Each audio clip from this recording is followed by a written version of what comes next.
parce qu'il y a Ça encore... va aller mieux dans quelques mois? Oui, ça va aller mieux. Oh, il y a eu une petite hésitation avant la réponse. Oui, non, je pense qu'on a... Alors, je fais gaffe parce que tout ce que je dis est repris, déformé. Voilà. Ça ne sortira pas d'ici. Mais je pense qu'on va voir le bout du tunnel quand même cet été, notamment grâce à la vaccination, aux vaccinations. Mais on n'en a pas tellement assez des vaccins. Non, on en a pas assez, mais là on est en mars, on va faire jusqu'en juillet, août. Je pense j'espère que ça va aller mieux et qu'à la rentrée on aura une vie à peu près normale. Maintenant, j'espère, je ne suis pas devin, on s'est tous gourés tout le temps pendant cette pandémie. Je pensais que l'été dernier, ça se calmerait à cause de la météo et ça ne l'a pas fait. Vous-même, je crois que vous êtes retourné travailler en réanimation pendant le Covid. Oui, au début, en avril, quand c'était... apocalyptique. Le chef du service de réanimation de l'hôpital dans lequel je travaille à Paris a fait un appel à tous les médecins de l'hôpital, quelle que soit leur spécialité, en disant venez nous donner un coup de main, on n'y arrive pas.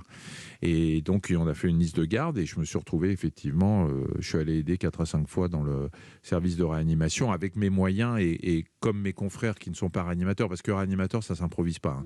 Vous pouvez pas apprendre la réanimation, même si j'en ai fait quand j'étais interne, c'est un boulot. Chacun y allait avec ses moyens.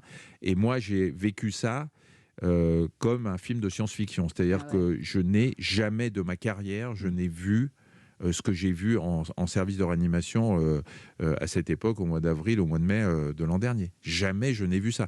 Des salles entières remplies de gens qui étaient Covid, une ambiance mais complètement dingue. On rentrait dans les chambres, il fallait mettre des blouses, des surblouses, des gants, des lunettes, des calots, ressortir en faisant gaffe comme on se... Je vous assure, j'en ai fait des trucs, hein. J'ai même fait des rapatriements, tout ce que vous voulez. Jamais je n'avais connu ça. Et du coup, ça vous a changé cette expérience? C'est la crise qui m'a changé. Cette expérience de médecin était un moment incroyable de solidarité entre nous, mais non, ce qui m'a changé, ce qui m'a fait prendre du recul, c'est la crise par rapport à mon boulot d'informateur. Vous dites très gentiment en me présentant que je suis un des médecins préférés des Français, ce qui ne veut absolument rien dire, parce que vous avez dit, mais ça ne veut rien dire, parce que le médecin préféré des Français, c'est le médecin traitant, mais ça me donne une responsabilité importante, parce que les gens me font confiance. Ouais. Alors je l'ai dit, j'ai répété dans les interviews, je pense que je n'ai pas été à la hauteur de la confiance que les gens m'accordent, parce que j'ai dit des choses qui se sont avérées fausses. Mais en même temps, je ne suis pas à l'OMS, je ne suis pas en Chine. Personne ne savait. Et que personne ne savait, mais bon, en même temps, je suis en vitrine, donc voilà, comme m'a dit Après, Mazur. vous n'êtes pas beaucoup exprimé ensuite. Après, j'ai fermé ma gueule, parce qu'il y a un moment, je suis devenu... il y a un moment, je me demandais si c'était pas moi qui avais déclenché l'épidémie. Quoi, si vous voulez. Donc, vous la reprochez beaucoup. Vous étiez responsable de tout. On m'a dit que j'avais parlé de grippette, ce que j'ai jamais fait. Enfin bref, c'était la foire du trône avec la carabine. Donc je me suis dit, de toute façon... Il y a tellement de médecins et d'experts qui s'exprimaient, c'est qu'on n'avait plus besoin de moi. Hein. Ouais, puis si à chaque fois que je disais quelque chose, ça créait une polémique, j'ai préféré la fermer pendant des mois. Quoi. Et à un moment, il paraît que vous avez voulu même arrêter tout. Arrêter l'épidémie, carrément. Non, il y a un moment, je me suis dit, c'est ce que je vous ai dit tout à l'heure, les gens me font confiance, ils écoutent ce que je dis, je le vois dans les audiences, dans les palmarès, les classements, etc. J'ai une grosse responsabilité. Si je passe à côté de cette responsabilité parce que je dis des choses qui me paraissent justes et puis qui ne le sont pas, ou quand je dis... Je vais vous dire, le meilleur exemple, c'est le 17 mars, lors du Prime que j'anime en direct sur France 2, sur le Covid, je dis ou je laisse dire que le masque porté dans la rue ne sert à rien, sauf pour les gens qui sont porteurs du Covid. Mmh.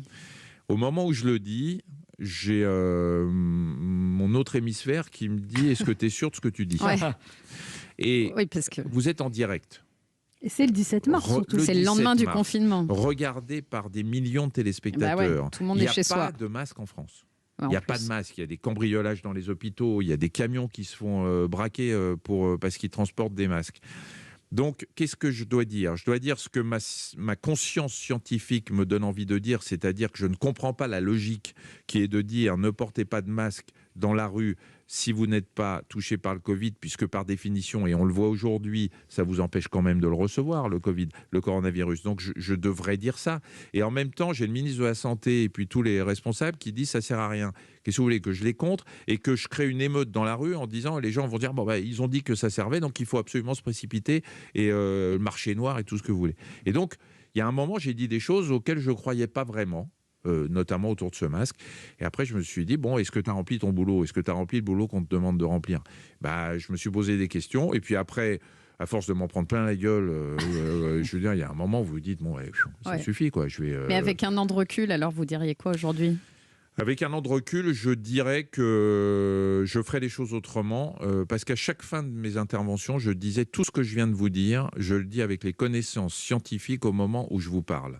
Et après, donc déjà, je pense que je dirais ça au début, au milieu et à la fin, pour que ce soit bien rentré. Et puis après, j'ai fait une grosse erreur, c'est de m'attaquer aux politiques. Il y a un moment, l'extrême droite disait n'importe quoi en matière de santé, et ça me gonfle, c'est pas parce que c'est l'extrême droite, mais quand les politiques disent n'importe quoi, ça m'énerve. Et donc j'ai réagi. Mais je n'avais pas bien compris l'importance des réseaux politiques quand ils se mettent en branle. Et là, je peux vous dire que je recommencerai pas. Vous êtes harcelé sur les réseaux sociaux? C'est-à-dire que je me faisais démolir par les réseaux. Alors moi, non, parce que je suis plus sur les réseaux, mais comme j'avais tous les jours des potes qui me disaient tiens bon. Pourquoi? Ça sent pas bon quand on dit ça. Vous n'alliez pas voir, vous arriviez à ne pas les voir. Non, j'allais pas voir, Il faut mais pas. j'entendais.